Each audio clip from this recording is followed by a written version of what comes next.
Sí, doctora, solo que podía ampliarlo. Ya la amplié. Ahora sí. Excelente. Sí, voy doctora, a hablar... Solamente una acotación para los participantes, si pueden alcanzar sus preguntas vía chat, para la doctora Velarde también. Gracias, doctora. Continúe. Muchas gracias, muy gentil por la invitación. Como les decía, voy a hablar acerca de, si bien de los ácidos grasos, en los trastornos del neurodesarrollo, pero empezando, vamos a hablar un poco de los trastornos del neurodesarrollo, ¿no?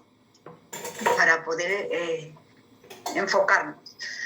Entonces, el neurodesarrollo, como sabemos, es un proceso dinámico de interacción entre el niño y el medio que le rodea. Y hay periodos muy, muy importantes para lo que es el neurodesarrollo, que es la vida intrauterina y los 2 primeros años de vida.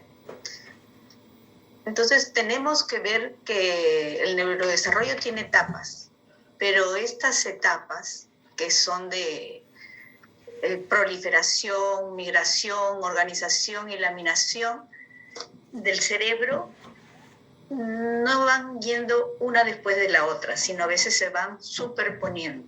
Entonces, es importante esto.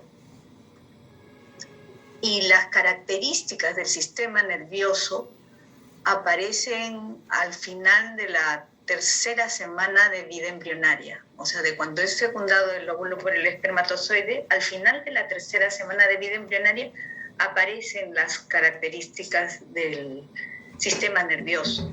Y el sistema nervioso proviene del ectodermo.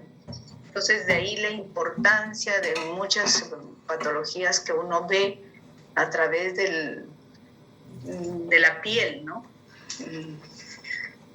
Entonces, la base del neurodesarrollo es cuando comienza, por ejemplo, a formarse el tubo neural, que está derivado del ectodermo, y que se cierra más o menos en el día 26. Y también cómo van formándose pues todo lo que es el sustrato anatómico para poder formar todo lo que son los hemisferios cerebrales y el tubo neural en sí. Entonces es un proceso muy dinámico que está regulado por los factores exógenos y endógenos, genéticos, nutricionales, metabólicos y ambientales. Cualquier noxa que se produce en esta etapa nos va a causar un desequilibrio, anormalidades ya sea anatómicas, químicas, eléctricas en el sistema nervioso. Y se va dando pues durante todo el 2º trimestre y para dar origen a las neuronas, los 86.000 millones de neuronas, y las conexiones neuronales, la sinapsis, es una etapa muy, muy proliferativa. Y en el 3er trimestre, que son los 280 días, entonces se dan esto: el establecimiento y diferenciación de la subplaca de Cortes, alineación y orientación y laminación cortical, desarrollo de las circunvoluciones, elaboración de ramificaciones dendríticas y axonales, establecimiento de los contactos sinápticos, muerte celular y alineación selectiva neuronal. Entonces, estamos viendo pues la importancia de la proliferación y de diferenciación de la glía. Entonces, estamos nosotros viendo cómo es tan importante y cómo se da la plasticidad cerebral. Es el cerebro, mientras es más pequeño, es más plástico. Y cuando adquiere ya una mayor especialización, es menos capaz de reorganizarse y regenerarse, ¿no? Tenemos que la circunferencia craneana pues aumenta más o menos 12 centímetros el primer año. A los 6 años se ha completado casi el 90% de este crecimiento y tiene casi un potencial, las 2/3 partes de lo que va a ser su desarrollo. Claro que la mielinización va a lo largo de toda la vida, por eso es que la gimnasia del cerebro es el estudio, ¿no? Entonces, eso es lo que decimos, que siempre debemos estar estudiando para seguir mielinizándonos. Los primeros 1000 días de vida, que abarca todos los 270 días del periodo perinatal más los 730 del primer y segundo año, son los que van a modelar la salud física, mental y emocional. Entonces es un periodo crítico el cual debemos estar nosotros abocados a esto. A ver, cuando nosotros estamos hablando de lo que es el crecimiento, decimos pues que es el proceso por el cual el organismo aumenta el número y el volumen de sus células, permitiéndole construir tejidos y órganos. Pero si hablamos de desarrollo, es la situación en que adquirimos las funciones, las destrezas, las habilidades, todo lo que va a permitirle que el niño interactúe con su medio. Entonces es diferente crecimiento a lo que es desarrollo. Entonces, si es normal, vamos a tener, porque todas las estructuras cerebrales están indemnes, y el niño va a comenzar a tener va a haber un retrocircuito de alimentación, las experiencias del ambiente, la oportunidad, y va a dar que el niño desarrolle de manera normal. Pero si hay un daño o una enfermedad, entonces van a ver alteraciones en la parte bioquímica o en la parte eléctrica o en la parte anatómica. Entonces vamos a tener un problema en el neurodesarrollo. Entonces los trastornos del neurodesarrollo son aquellos que inician muy temprano y se manifiestan antes de la primaria. Son los que producen deficiencias en el funcionamiento social, académico, personal, y hay limitaciones en el aprendizaje, en el habla, en las habilidades sociales, y estos pueden coexistir. Estos, según la DSM-5, son los trastornos del neurodesarrollo que tenemos, ¿no? La discapacidad intelectual, los trastornos de la comunicación, los trastornos motores, los trastornos del aprendizaje, el trastorno del espectro autista y el trastorno por déficit de atención con hiperactividad. La discapacidad intelectual puede ser leve, moderada, grave o profunda, y puede haber un retraso global del desarrollo y una no especificada. En los trastornos del aprendizaje nosotros vamos a ver si hay problemas de lectura, escritura, matemáticas, y también podemos categorizarlo de leve, moderado o severo. En los trastornos de la coordinación tenemos también a los problemas, por ejemplo, de los movimientos estereotipados, porque no solamente los movimientos estereotipados podemos tenerlos en el autismo, ¿no? Sino también pueden estar por otro tipo por una afección médica, ambiental, por la ansiedad, ¿no? Entonces hay diferentes tipos, y los trastornos de TIC también. Dentro de los trastornos del espectro autista, aquí vamos a detenernos un poco más en el espectro autista, en comunicación y en el TDAH, ¿no? Entonces hay que ver si están asociados a una afección genética o no, o a otro factor ambiental conocido, ¿no? Para ver si es sindrómico, y ver la gravedad de los criterios, de si necesita una ayuda muy notable o necesita ayuda. Y si tienen o no problemas intelectuales, de capacidad intelectual. El trastorno del espectro autista es una condición, ¿no? Y que se manifiesta, ¿no? Y que se manifiesta en el área de la conducta y de la interacción social. Entonces es una condición y puede estar asociada al retardo mental o a las crisis convulsivas, epilepsia, ¿no? tenemos estos criterios cuando las deficiencias persisten en la comunicación y en la interacción social en diversos contactos. B, cuando tiene patrones restrictivos y repetitivos del comportamiento y tienen que manifestarse en un periodo de desarrollo temprano. Les deben de causar un deterioro clínico del funcionamiento social, laboral, que está acostumbrado. Y nos explican por alguna otra discapacidad o un retardo global del desarrollo, ¿no? Miren, tenemos esto que es importante de ver, la parte esta genética.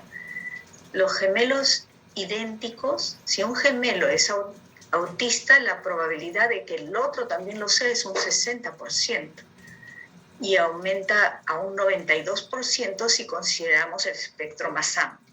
Porque nosotros sabemos que ahora hablamos de trastorno del espectro autista. Va desde el autismo de Kanner hasta el autismo como Asperger, ¿no? Entonces ahora están todos englobados en eso. En el caso de los mellizos o hermanos que no son gemelos, es de un 2 a un 4% en el autismo clásico y de un 10 a un 20% para los de espectro amplio.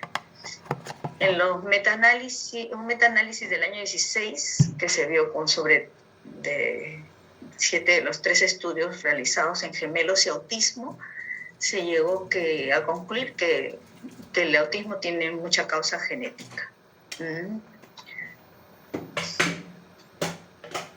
Esto es para poder saber más o menos las características cuando la comunicación o interacción con otras personas no es la adecuada, tienen conductas rutinarias o repetitivas, estereotipadas, ¿no? A veces tenemos el aleteo, no sonríe cuando alguien le sonríe, a veces pensamos que son niños que no escuchan porque no contestan cuando uno les habla, hacen poco contacto visual, prefieren jugar solos, solamente toman las cosas pero para sí. Parece que está como en su mundo, ¿no? No presta atención a la gente, no le interesan los demás niños, no señala los objetos interesantes a los 14 meses, como generalmente los niñitos ya tienen que hacer, enseñarle a la mamá lo que les llama la atención. No trata de llamar la atención a sus padres. Y a veces repiten una y otra vez, están ahí, un apego inusual a los juguetes, ponen las cosas en fila, ¿no? Repite las frases cuando uno le dice, ¿cómo estás? ¿Cómo estás? Hola, hola. Eso se llama la ecolalia. Por los problemas sensoriales puede caminar en puntitas de pies, puede no gustarle subir a los lugares altos, se queda mirando al vacío o comienza a dar vueltas sobre su eje o camina de un lado a otro sin sentido, corre por la casa de un lado a otro. Puede hacer unos berrinches muy fuertes y que duren hasta más de 15 minutos, ¿no? Y cuando se prende la licuadora, se tapan las orejitas, les fastidian de repente los cohetes. Miren, esta es una incidencia del año 15 al 19 en el Instituto de Ciencias Neurológicas, debido por la pandemia no tenemos las últimas. Y aquí estamos viendo, por ejemplo, que tenemos del 12 al 19 un 6.87% de incidencia del trastorno del espectro autista en el Instituto Nacional de Ciencias Neurológicas. Y siempre están mayor cantidad de niños, de varones, sobre las niñas. Vamos a ver ahora los trastornos de la comunicación, según la DSM-5 para el neurodesarrollo. Aquí tenemos en los trastornos de la comunicación, los trastornos del lenguaje, los trastornos del habla, los fonológicos, de la fluidez, el tartamudeo, de inicio en la infancia, Y esto es lo nuevo, los trastornos de la comunicación social, lo pragmático, ¿no? Esto es lo que vino en la DSM-5 y es lo que vamos a hablar para ver cómo diferenciarlo del TEA, ¿no? Del autismo. Entonces, el trastorno de comunicación social pragmático tiene esta F80.82 y en el CIE-10 315.39. Entonces, como su nombre lo dice, pues está basado en el problema de las habilidades pragmáticas. Y las habilidades pragmáticas son la clave para la comunicación. Es que a veces nos podemos comunicar con gestos, con actitudes. Son reglas que no están escritas, pero uno puede entender cuándo nos están hablando de buena gana o cuándo nos están retando o cuándo están aburridos con lo que hablamos, ¿no? Entonces, eso es una habilidad pragmática, que es la dificultad que tienen este tipo de niños. Entonces, ahí estamos viendo, por ejemplo, que hay déficit en el seguimiento de las normas sociales, déficit en la comunicación verbal y no verbal, dificultad en la pragmática y la comunicación y alteraciones en la comprensión del mensaje dentro del contexto. O sea, a veces, por ejemplo, ahí dice problemas de adaptación del lenguaje a la necesidad del oyente. Quiere decir que puede hablar igualito a un niño de su edad que al adulto. Entonces eso hace que los niños lo vean como un chico raro, ¿no? Entonces hay falta de flexibilidad para el cambio de temática durante el diálogo. Entonces a él le gusta hablar de los carros, pues, o del fútbol, le va a quedar hable y hable de ese tema. Y no se da cuenta que está aburriendo a su interlocutor, ¿no? Y son verborreicos, hablan mucho, tiene que esperar para que el otro también hable. No cumplen esas reglas que se tienen de comunicación. Entonces, como vemos, se comunica de una manera deficiente. Y aquí, ¿cómo lo diferenciamos del autismo? Los autistas y los trastornos de la comunicación social pragmática, ambos tienen un déficit pragmático que es grave, ¿no? O sea, no entienden la comunicación mediante gestos o en tonos de voz, ¿no? Pero lo que pasa es que en los trastornos de la comunicación social no tienen intereses restringidos, a diferencia del autismo. Y tampoco tienen las conductas motoras estereotipadas. Entonces, de ahí hay que ver para poder diferenciar, ¿no?, estos diagnósticos. Sí, y si hay problemas en la comunicación social y en la intersubjetividad y en la teoría de la mente. Veamos el último, el trastorno por déficit de atención con hiperactividad, el TDAH. Ahí pueden haber, se dice, presentaciones con déficit de atención, con predominantemente hiperactividad e impulsividad, y están los combinados. También puede haber en remisión parcial y tenemos que también categorizarlos si son leves, moderados o graves, ¿no? Puede haber algún tipo no especificado y están los otros trastornos que son. Tiene un origen biológico y una base genética muy importante, de un 70 a un 80%.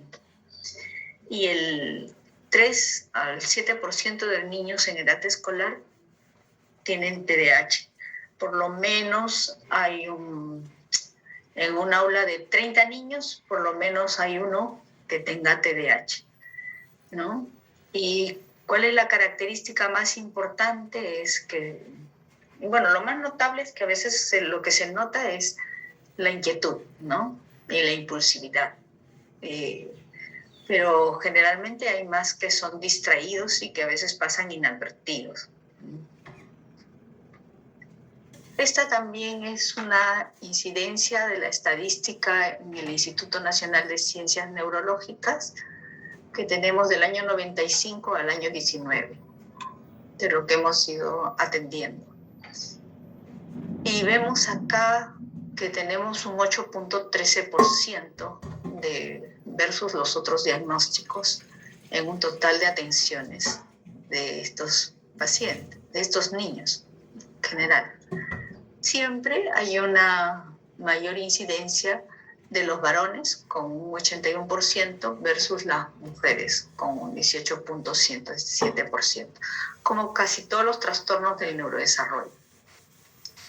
Y estas son las características, por ejemplo, la inatención, vemos cuando fracasa, cuando tiene que prestar atención, se equivoca en tareas o juegos, parece no escuchar cuando se le habla, tiene dificultad para seguir instrucciones, no logra organizar sus tareas o actividades, evita o rechaza tareas que le demandan esfuerzo mental sostenido, pierde sus cosas, siempre es el que la mamá tiene que estar yendo a buscar que ha dejado la chompa porque ya salió el sol o perdió sus útiles, ¿no? Se distrae con mucha facilidad y olvida sus actividades y tareas diarias. En lo que es la hiperactividad, golpea con las manos o los pies, ¿no? Se levanta de su sitio en clase, es la queja de los profesores generalmente, y sobre todo ahora en la etapa esta de la virtualidad ha sido bastante difícil para estos niños, porque era muy difícil permanecer ante la pantalla, o de lo contrario comenzaban a hacer sus juegos o estar chateando muy fácil de distraerse, ¿no? Entonces, dificultad para permanecer quieto, está listo para partir, actúa sobre la marcha y habla excesivamente. Eso generalmente es de las niñas, ¿no? Y la impulsividad, cuando interrumpe o contesta una pregunta antes que sea consultado, ese era otro punto que en la pantalla siempre la profesora a veces tenía que ponerles en modo mudo porque querían intervenir a cada rato, ¿no? Porque hay una dificultad grande para esperar el turno, interrumpe o se entromete en juegos o conversaciones de otros. Y las presentaciones clínicas son, como les dije, el predominantemente inatento, el hiperactivo impulsivo y el combinado. Y todo esto tienen los criterios que están en la DSM-5. Además, casi un 2/3 continuarán en la edad adulta, 15% con un diagnóstico completo y el 50% en remisión parcial. Por eso es que es tan importante que los detectemos cuando son pequeños, ¿no? Para que puedan lograr una buena adaptación. Si no, generalmente son los eternamente castigados y a veces marginados, y como son gente que tiene una buena capacidad intelectual, a veces van a caminos no adecuados, ¿no? Antisociales. Entonces son altamente hereditarios. Los gemelos monocigotos tienen del 50 al 80% de concordancia, comparado con el 33% en gemelos disigotos. Ven ustedes, tienen una alta heredabilidad del 0.75 versus la depresión y el cáncer. La depresión 0.39 y el cáncer de mama 0.27. Entonces realmente es algo que salud pública debería preocuparse, ¿no? Y variantes de genes, pero eso no vamos a ver. Miren ustedes, por ejemplo, acá en estos estudios que se han hecho para ver, porque ellos, los TDAH, pues ya se vio que hay cambios en las estructuras en la corteza, tienen un volumen cerebral más pequeño, a diferencia de los TEA tienen un volumen cerebral más grande, ¿no? Y en los TDAH la corteza es más delgada. Acá tienen un retraso en la maduración, es diferente. Entonces hay un retraso en la maduración que es importante. Todo esto lo estudió en la NYU y tiene más de 1000 resonancias el doctor Francisco Javier Castellanos, que vino al Perú. Y entonces sí, y él es el que sigue haciendo todos estos estudios por los cambios morfológicos que se ven en los cerebros, tanto de los TDAH como en los TEA. Bueno, y aquí para enseñarles que mediante la tractografía, la resonancia magnética nuclear cerebral, Tenemos, por ejemplo, estos estudios que se está haciendo. Estamos viendo hacia la derecha estos tractos cerebrales de un niño sin problemas del TDAH, y a la izquierda un problema con TDAH, ¿no? Y vemos cómo los tractos son mucho más delgados en el niño con TDAH. Lo que pasa es que cuando se ha visto en estos estudios que cuando les damos tratamiento específico, después de un año, estos tractos cerebrales se van engrosando. Bueno, ahora sobre los ácidos grasos. Entonces, nosotros tenemos los ácidos grasos, ya saben que vamos a hablar sobre los poliinsaturados, ¿no? Sobre los omega 3 específicamente. Y tenemos que están los saturados, pero que no tienen dobles enlaces, y los insaturados, pues con dobles enlaces, ¿no? Y con átomos de carbono, y ellos están los poliinsaturados que tienen 2 o más dobles enlaces. Y acá estamos viendo al ácido alfa-linoleico, es que el organismo realmente casi no sintetiza, es muy poco, y por eso es que el EPA y el DHA son también considerados esenciales, ¿no? Porque es muy pobre la que sintetizamos nosotros. El EPA es el que se centraliza en la acción antiinflamatoria versus el DHA que tiene un mecanismo neuroregenerador. Tenemos entonces que ¿por qué es tan importante el DHA en nosotros? Es porque es el que forma, pues, ¿no? las membranas de las neuronas y de la retina. O el 60% de nuestro cerebro es grasa. Y el DHA constituye el 40% del total de ácidos grasos de nuestro cerebro. Entonces, realmente el DHA es necesario para que nosotros construyamos nuestras membranas celulares, tanto de las neuronas como la retina. Aquí tenemos en este cuadro que nosotros podemos ver la importancia del DHA. ¿Por qué? Porque nos protege y ayuda al deterioro cognitivo, a la demencia. Entonces ayuda a la salud cognitiva, a la función cerebral, para el desarrollo motor en los niños, a mejorar la atención, al metabolismo lipídico en los adultos, importante en el desarrollo cerebral en los niños hasta los 12 años. Entonces estamos viendo que el DHA para nosotros es muy, muy importante.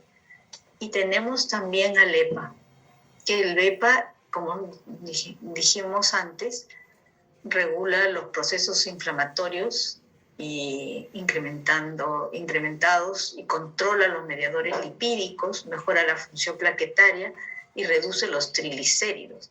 Entonces, un papel fundamental del EPA como antiinflamatorio es en las enfermedades pulmonares, en el cáncer, en las enfermedades cardiovasculares, en el Alzheimer, en la diabetes tipo 2, en la artritis, en las enfermedades autoinmunes y en las enfermedades neurológicas y psiquiátricas también, la depresión, la esquizofrenia.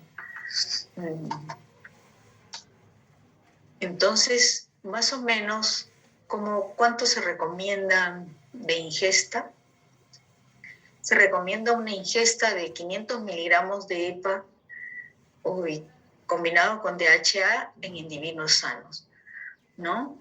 Pero cuando ya hay un problema de tipo neurológico, dice que tenemos que, según las publicaciones, tenemos que consumir por lo menos 1 gramo al día, porque menos de 1 gramo no tiene un efecto terapéutico. Y esto establecido por las autoridades europeas, ¿no?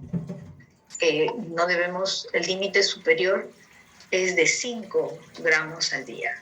Eso da por el European Food Safety de seguridad, ¿no?, alimentaria. A ver, entonces, acá tenemos, son los ácidos grasos poliinsaturados, los omega 3, de cadena corta, derivados de plantas y vegetales, son los frutos secos, ¿no? Los de cadena larga son los derivados del aceite de pescado, del krill y de las algas, ¿no? Y los grasos omega más importantes son los de cadena larga. Y tenemos el EPA y el DHA. Entonces, nosotros tenemos que tener una concentración y cantidad suficiente de EPA y DHA para tener un efecto beneficioso en la parte clínica. Acá estamos viendo, por ejemplo, la concentración que debemos tener, ¿no?, de EPA y DHA. Entonces, cuando están las formulaciones más concentradas, con mayor nivel de EPA y DHA, entonces es que tienen mayor efectividad. A mayor concentración, mayor absorción, entonces, por lo tanto, hay una mayor eficacia. ¿Y cuáles son las fuentes de omega? Por ejemplo, tenemos... Entonces tenemos en las fuentes, es el pescado, ¿no? El pescado es el que tiene la fuente principal de omega 3, ¿no? Y sobre todo el pescado azul. Y se recomienda pues todo lo que es el aceite de pescado. El krill, que es un crustáceo, dice, de origen marino, que se alimenta de algas, si mayoritariamente, dice, son fosfolípidos, pero tiene un menor contenido de EPA y DHA que el pescado. Y tenemos las algas, que también pueden formar omega 3, pero solo DHA. Entonces, y luego tenemos las semillas, que te dan la soya, la salvia, el lino, la chía, ¿no?, la calabaza, el sésamo. También son fuentes de omega 3, pero además aportan colesterol. Entonces, la principal fuente de omega 3 sería el pescado, ¿no?, el aceite de pescado. Y sobre todo serían los pescados de carne negra, ¿no?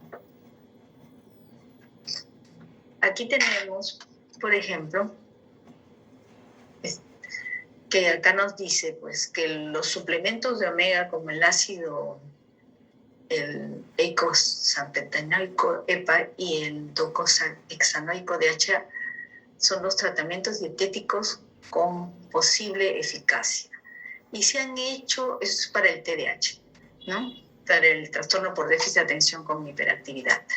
Entonces, nosotros aquí estamos viendo que se han hecho estos estudios y han administrado en 4 meses de forma diaria, y si bien produce una mejoría, pero es una mejoría pequeña, ¿no? Y lo han dado además con el linoleico también. Los resultados no son muy consistentes, pero hay una mejoría. Entonces, acá tenemos en este grupo que hace los estudios para tratamiento nutricional en el déficit de atención con hiperactividad para el TDAH, es el grupo de estudio del TDAH, hace unas recomendaciones. Y en sus recomendaciones tenemos que cuando valoran cómo actúa el suplemento de omega 3 en dosis altas, sobre todo con el EPA, dice que tienen una eficacia modesta en el tratamiento del TDAH. Los omega 3 pueden mejorar en algunos niños ciertos síntomas relacionados con el TDAH. Los beneficios son mayores en el colegio que en la casa, o sea que se dan más cuenta en el colegio que en la casa. Y que ellos proponen que tendríamos que usar una combinación del DHA con EPA y además con el gamma linoleico, con dosis altas de EPA. y que no sustituye al tratamiento convencional del TDAH, que usamos el metilfenidato, las anfetaminas, ¿no? Pero que serían muy útiles en aquellas familias que no quieren utilizar este tipo de fármacos. O también acá hay otro estudio donde vamos a ver, ¿no?, cómo está en la seguridad y la eficacia con el metilfenidato que se hizo en este estudio. Y acá se encontró que si bien no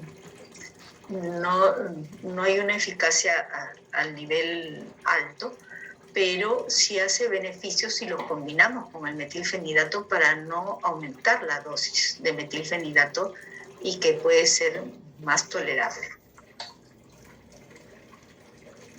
Entonces acá tenemos, por ejemplo, en esta revisión también de la eficacia y seguridad de los suplementos, estos de los omega, en todos los trastornos del neurodesarrollo, que es importante que podamos usarlo, sobre todo, como les decía, puede ser como un tratamiento adicional para los trastornos del neurodesarrollo, la combinación de los omega 3 y omega 6.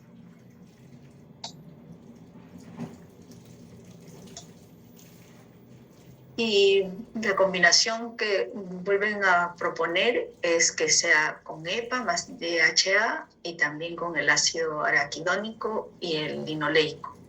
Y estas son las dosis que están utilizando, que son más de 558. Entonces sería para los niños con TDAH, con trastornos de conducta, de aquellos que tienen también problemas de lectura y de deletreo, pero no siendo el de primera línea. O sea que además deben ir acompañados de las terapias que uno les debe indicar, ¿no? Acá también tenemos este metaanálisis donde se han evaluado los beneficios para que pueden ser, pero son pequeños, pero estadísticamente significativos, ¿no?, para poder utilizarlos en el TDAH. Entonces estamos viendo esta importancia. Este es otro estudio donde ve el omega y el neurodesarrollo y dice que son suplementos nutricionales con omega 3 pueden actuar como coadyuvantes del tratamiento farmacológico y conductual en el TDAH y que en aquellos, sobre todo aquellos padres que rechazan el tratamiento farmacológico. Aquí volvemos a insistir, ¿no?, que para los niños con TEA, por ejemplo, también está hablan de la vitamina D también, pero de los omegas, que son el tema actual. Dice que calman la irritabilidad, la hiperactividad, letargo y comportamiento estereotipado y mejoran la comunicación y disminución de la severidad del autismo. Entonces, esos son los estudios que se tienen. Pero, de todas maneras, nosotros tenemos que ver que para todos los trastornos del neurodesarrollo, nosotros tenemos que trabajar de manera coordinada con la psicoeducación, con la parte psicológica y con la farmacológica. O sea, nosotros siempre debemos trabajar en conjunto. Estamos viendo que los omegas nos pueden servir en algunos puntos del TDAH o del TEA, pero como un coadyuvante, ¿no? Acá entonces tendríamos como conclusiones que estos ácidos grasos, ¿no?, poliinsaturados tienen un papel importante en relación al funcionamiento neurológico normal, con un potencial efecto terapéutico sobre el TDAH, y en algunos trastornos del neurodesarrollo el tamaño todavía es un efecto pequeño, como les dije también el TEA y en trastornos del aprendizaje, de la lectoescritura. Hay que ver la proporción de omega 6 y 3. Tiene mayor eficacia cuando en el paciente hay bajas concentraciones de estos elementos. Son un prometedor aporte complementario para los tratamientos estándar, que es el metilfenidato y las anfetaminas, dado que estos omegas son bastante seguros, ¿no? Y pueden dar beneficios. Y algunos de los estudios sugieren que hay mayor beneficio en el colegio que en la casa, o sea que se van a dar cuenta en la lectura, en la escritura. Y si bien no es un tratamiento de primera elección, es útil como complemento en caso que los padres no quieran recibir el tratamiento farmacológico conocido.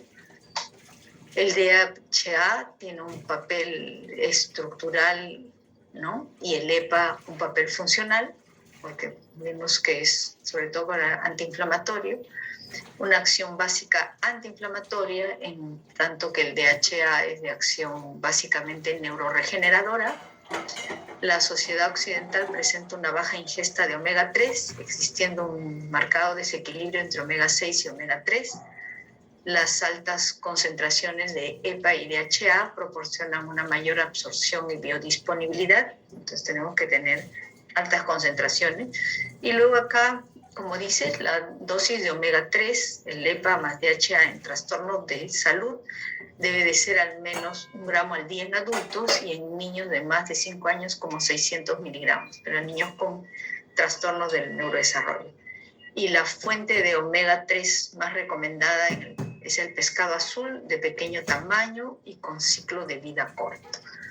Bueno, esto es lo que les quería presentar, ¿no? Gracias, doctora. Sí. Bueno, había algunas revisiones que el omega 3 también lo usaban como tratamiento para personas adultas, buscando la disminución de agresividad, hostilidad y disminución de comportamiento antisocial, ¿no? Entre ellos también describían el TDAH. Hay una pregunta en el chat, doctora, que escribe la doctora Karina, qué alimentos son ricos en los omega descritos y cuáles son los recomendables para niños hipotónicos con TEA, déficit de desarrollo motriz o dificultad para masticar alimentos, ¿no? Yo podría ampliar un poquito la pregunta, si es que podríamos utilizar otro tipo de alimentos, por ejemplo, como palta, como choclo, como aceituna, ¿no? O como el aceite de bacalao. Si fuese la respuesta positiva, que nos podría dar algún tipo de información en relación a eso. Sí, bueno, lo mejor realmente son los aceites de pescado, pues, ¿no? Sobre todo, me acuerdo que antes nos daban el aceite de hígado de bacalao, ¿no? Y realmente no tienen un buen sabor. Ahora les ponen que el de limón, que naranja, pero es lo mejor para dar a los niños, los aceites de pescado concentrados. Los alimentos, nosotros lo que tenemos acá también es la anchoveta, ¿no? Que es un pescado pequeño, azul, para que no esté contaminado por plomos y metales pesados, ¿no? Por eso generalmente pensamos. Claro que está la palta también, es bueno, pero estábamos viendo la eficacia más está concentrado en los pescados y en los mariscos, ¿no? Si queremos DHA y EPA. Y en lo que usted decía, efectivamente, sí, nos sirven también en los adultos, por ejemplo, para la irritabilidad, para la depresión, ¿no? En la esquizofrenia, en la demencia Alzheimer, nos sirven como coadyuvantes, ¿no? De la medicación principal, que es lo que nosotros estaríamos buscando. Y en los niños, lo que pasa es que es diferente si uno tiene un niño sin patología, ¿no? Sin patología, pues le damos como un suplemento, ¿no? Los omegas, en los alimentos, precisamente. Por eso es que se dice que uno debe comer 2 o 3 veces a la semana el pescado, ¿no? Y los niños también. Pero no solo los de carne blanca, pues tenemos que comer los de un bonito que está mejor precio, o otros o la anchoveta, ¿no? Pero cuando ya son niños con algunas patologías o trastornos del neurodesarrollo, a veces tenemos que entrar ya con suplementos que vienen ya envasados, pues, ¿no? Ok. Doctora, hay una pregunta del doctor Zavala pregunta específicamente acerca del aceite de bacalao. Dice, ¿desde cuándo se puede indicar? ¿Por cuánto tiempo? Aparentemente hay un niño previamente sano. Y por otro chat me preguntan si es que eso se puede usar en adultos o en adultos mayores también. Sí, efectivamente. Lo que sí tenemos que tener en cuenta es que nos digan en el frasco las concentraciones, ¿no? De la concentración de DHA y de EPA, además del linoleico o del GLA, ¿no? Es que lo que tendríamos que ver. Porque es que a veces hay productos artesanales y los productos artesanales pueden no tener las concentraciones adecuadas. Por eso, si es para un niño, por ejemplo, que no tiene mayor patología, lo ideal es que coma el pescado, que coma los crustáceos, ¿no? Se le puede dar el aceite de bacalao que está bien, porque no tienen mayores efectos secundarios. A veces a algunos le aflojan un poco el estómago, pero si es estreñido, generalmente los TEA sufren de estreñimiento, los niños con trastorno del espectro autista, ¿no? Pero en un niño ya con un tipo de patología como un TDAH o un TEA, entonces uno le da mayor cantidad. Hay presentaciones que le damos, como decía, más o menos de 500, 600 miligramos de DHA combinado con EPA, dependiendo de la edad del paciente. Y seguimos aumentando porque ya podemos llegar hasta 1000. Y para que sea efecto terapéutico en los adultos tiene que estar encima de 1000, ¿no? 1010 es lo que uno da. Doctora, y si estos trastornos de desarrollo, trastornos de comunicación o el TDAH está asociado indirectamente probablemente a la disminución de estos omegas, ¿recomendaría usted que la ingesta de estos omegas debe ser como un programa para mujeres en edad fértil, por ejemplo?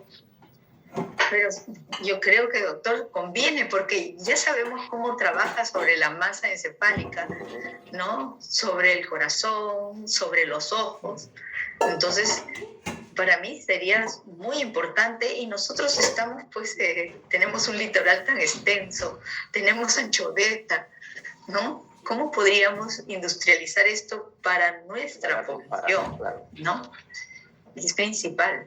Para mí sería base porque ya vimos que tiene un efecto que es positivo y los efectos secundarios son mínimos y a dosis altas. Entonces, es algo que nosotros deberíamos aprovechar. Listo, doctora, muchas gracias por su compartir, muy claro todo, muy académico y quedamos muy agradecidos de su ponencia. Igual, a nombre del Comité Ejecutivo del Cuerpo Médico, el agradecimiento y hacerle saber que se le va a alcanzar su certificado de ponencia. Muchas gracias, doctora, y buenas tardes. Gracias. Doctor, muy gentil, ¿no? Gracias, muy agradecida.